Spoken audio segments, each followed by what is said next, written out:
And I do believe that we have rotten politics, and I'm not using that as an exaggeration. Hey everyone and welcome.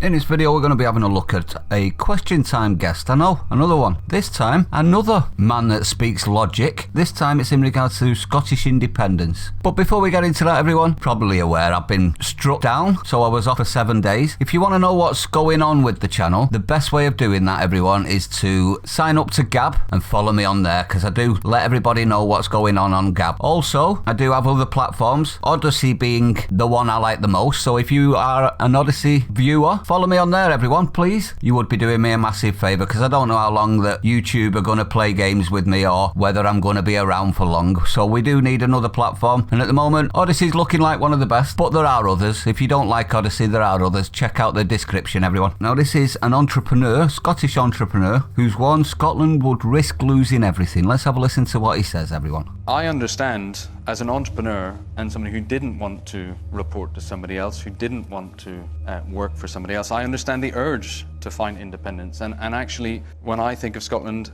I think of the potential of an independent Scottish nation. I have no doubt whatsoever that Scotland could be a thriving, independent economy with a proud history and an exciting future. But I have to say, you ask any entrepreneur what happens when you quit your job and you set off on your own. And anybody who tells you that it's going to be easier or better, you're going to be better off, that you're going to have even more independence, I can tell you it's not true. As an entrepreneur, you sacrifice so much, you work twice as hard to get half as much, you risk losing everything, and it takes a long time for that to pay off. And I say, honestly, if this is the path that Scotland wants to go down, and I can understand both sides of the argument, but if anybody tells you that it's going to be easy or better or you're going to have more independence, I can tell you there's a whole bunch of other problems that come. Now, it's hard to argue with what he says there, isn't it? I mean, it's things that we've been saying all along. Now, in regards, you all know I like Scotland, I like the Union, I like Scottish people as my friends. So I want the best for Scotland, I really, really do. And if that means independence, I would back you. I don't back independence to go and join the EU. That would be ridiculous, in my opinion. That's not freedom, is it? That's not independence if you're then subservient to an even bigger state. But anyway, I digress.